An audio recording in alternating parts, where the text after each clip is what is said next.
તેમજ મારા લાબાલ દોસ્તો અને મહેમાનશ્રીઓ, આજે આપણે સૌ અહીં ગણતંત્ર દિવસ ઉજવવા માટે એકત્રિત થયા છીએ. તો આજે હું આ શુભ અવસર પર હું તમને બધાને બે ચાર બોલ રજૂ કરીશ તે આપ સૌ શાંતિથી સાંભળશો. इस दिन के लिए वीरों ने अपना खून बहाया, इस दिन के लिए वीरों ने अपना खून बहाया.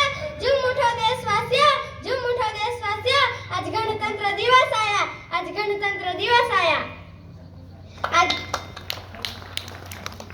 આજે 26મી જાન્યુઆરીના રોજ આખો ભારત દેશ ખુશી સાથે ગણતંત્ર દિવસ એટલે કે પ્રજાસત્તાક દિવસ ઉજવી રહ્યા છે. આજે જે દેશભક્તોની વિવિધતામાં એકતાના કારણે આજે આપણો આ ભારત દેશ આઝાદ અને બંધારણના મુકામ પર આવ્યો છે. તેમને આપણને આઝાદી અપાવીને આપણું જીવન જ બદલી નાખ્યું છે.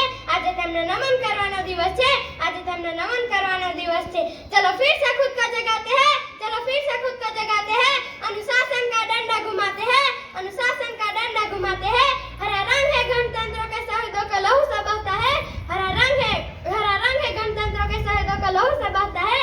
ऐसे शहीदों के लिए हम अपना सर झुकाते हैं, ऐसे शहीदों के लिए हम अपना सर झुकाते हैं. આમ તો આપણે દરેક પણ તેમની કર્મદાર છે, પરંતુ આ દિવસનું વિશેષ મહત્વ હોય છે. ચાલો તો આપણે બધા મળીને દેશ સુપુત્રને યાદ કરીએ. 26મી જાન્યુઆરી 1950ના રોજ આપણા ભારત બંધારણના મુકામ પર આવ્યો હતો. ત્યારે ભારત એક સંપૂર્ણ સ્વતંત્રતા ગણતંત્ર દેશ બન્યો હતો. આ બંધારણ આપણને સમાનતા, સ્વતંત્રતા અને ન્યાય અને ભાઈચારાનો અધિકાર આપે છે. આ બંધારણ આપણને એક સમાન અધિકાર અને લોકશાહીની ઓળખ આપી છે,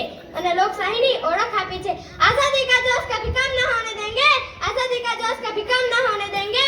अब अगर जरूरत पड़ी तो देश के लिए जान लुटा देंगे, अगर जरूरत पड़ी तो देश के लिए जान लुटा देंगे. लेकिन अब दोबारा इस पर कोई आँच न आने देंगे, આ માત્ર તારીખ નથી, કરોડો ભારતનો ગર્વ અને આત્મસન્માનનો ઉત્સવ છે, આપણને ચાલો બધા મળીને દેશભક્તોને યાદ કરીએ, જેમને હસતા મુખે ફાંસીના માંચડે ચડીને પોતાનો જીવ આપી દીધો અને આપનું ભવિષ્ય સુરક્ષિત કર્યું છે. જેમના માટે જેટલું કરે ને તેટલું ઓછું, કારણ કે તેઓએ આપના માટે અને આ દેશ માટે પોતાનો જીવ આપી દીધો. જેમના માટે જેટલું કરે ને તેટલું ઓછું. અને જ્યારે જરૂર પડશે ને ત્યારે આપણે પણ આપના આ દેશ માટે જીવ આપી દઈશું. તો ચાલો આપણે બધા શુભ અવસર પર બધા પ્રતિજ્ઞા લઈએ કે આપણે હંમેશા દેશની એકતા અને અખંડતા જાળવીશું અને હંમેશા સ્વચ્છતા રાખીશું અને પર્યાવરણનું જતન કરીશું. શિક્ષણ અને મહેનત દ્વારા ભારતને વિશ્વગુરુ બનાવવાના પ્રયત્નો